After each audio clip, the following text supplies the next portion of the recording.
Hi friends, आज हम लोग प्लांट सेल और एनिमल सेल के डिफरेंसेस को पढ़ेंगे। Plant cell and animal cell. सबसे पहला डिफरेंस हम पढ़ेंगे सेल वॉल को लेकर। तो देखिए, सबसे पहले प्लांट सेल जो है सेल वॉल प्रेजेंट होता है प्लांट सेल में, और एनिमल सेल में सेल वॉल एब्सेंट होता है।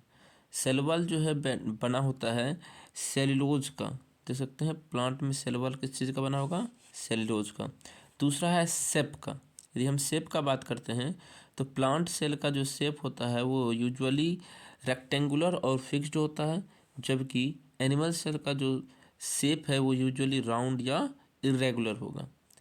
अब आगे हम बात करते हैं क्लोरोप्लास्ट का। क्लोरोप्लास्ट जो है प्लांट सेल में प्रेजेंट होगा फॉर फोटोसिंथेसिस, और एनिमल सेल में एब्सेंट होगा क्योंकि एनिमल सेल में फोटोसिंथेसिस नहीं होता है। नेक्स्ट हम देखेंगे वैक्यूल्स। वैक्यूल्स जो होगा प्लांट सेल में वो लार्ज होगा, सेंट्रल होगा, और जबकि हम बात करेंगे एनिमल सेल में तो स्मॉल, टेम्पररी या तो एब्सेंट होगा। प्लास्टिड प्लांट सेल में प्रेजेंट होगा। 3 तरह का प्लास्टिड होगा। पहला होगा क्लोरोप्लास्ट, क्रोमोप्लास्ट, ल्यूकोप्लास्ट, और एनिमल सेल में एब्सेंट होगा। उसके बाद है सेंट्रियोल। सेंट्रियोल जो है यूजुअली एब्सेंट होता है प्लांट सेल में और प्रेजेंट होता है एनिमल सेल में। ये सेंट्रियोल सेल डिवीजन में हेल्प करता है।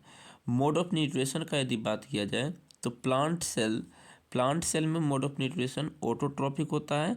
That means it makes on food, so स्वपोषी।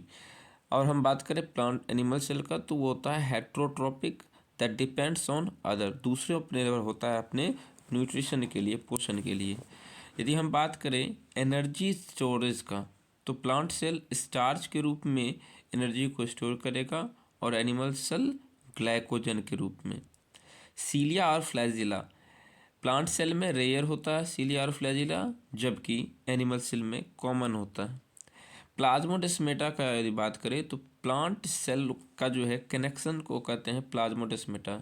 ये प्लांट सेल में पाया जाता है जबकि एनिमल सेल में एब्सेंट पाया होता है। Thank you.